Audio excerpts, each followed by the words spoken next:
Dr. Singh, what will the future be for doctor-patient relationship after the COVID-19 is over with? It's interesting. Right now, I'm getting a lot of appreciation from my patients.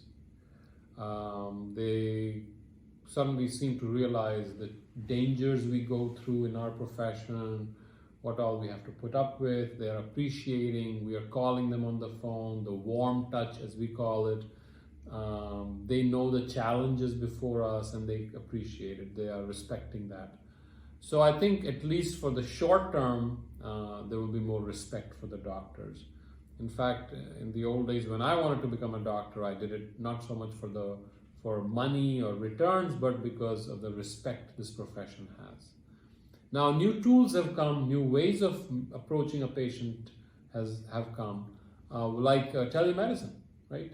Or focus on more technology, trying to put devices at their homes. And a lot of communication through social media is happening. But I feel that telemedicine has come here to stay, as I've said before, and that will start impacting how often we see a patient. Do we really need to see them every 3 months? Or can we see them once a year? If they are sicker, can we see them once a week, once every 2 weeks via telemedicine? Or case management, can we do that via telemonitors or webcams? So I think that technology will become more acceptable. Healthcare itself might undergo a change. We might have a long recovery ahead after this COVID-19. It might stretch into a couple of years if we are fortunate. It might stretch over a much longer duration if we are not so fortunate. I hope that we will all rally together and establish some standards in healthcare. For example, there's a physician who complained about not having protective equipment and he was fired summarily. I hope those things will not happen too often.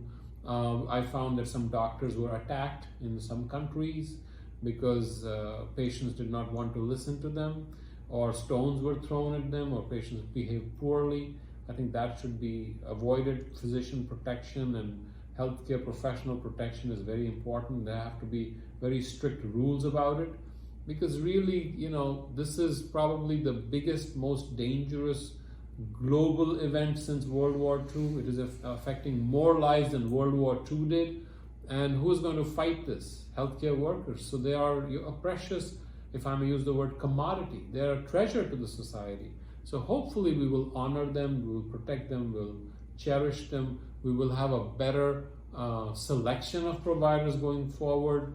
A lot of providers have done a great job standing up, coming to the front line. Some have chickened out, I'm sorry to say. Those providers should not have been in this profession. So the screening of providers, whether it's really their calling to do this, because if you just come in for the wrong reason, then either you're going to get burnt out or you're going to end up being unhappy. We don't need that kind of an approach in healthcare. I think we need to find what is genuine in healthcare, what I may say sanctified in healthcare, and continue that and grow it. I think hopefully that's how healthcare will evolve, and if it does that way, then we will have done our patients a lot of service. It's great information. Thank you, Dr. Singh. Thank you, Matt.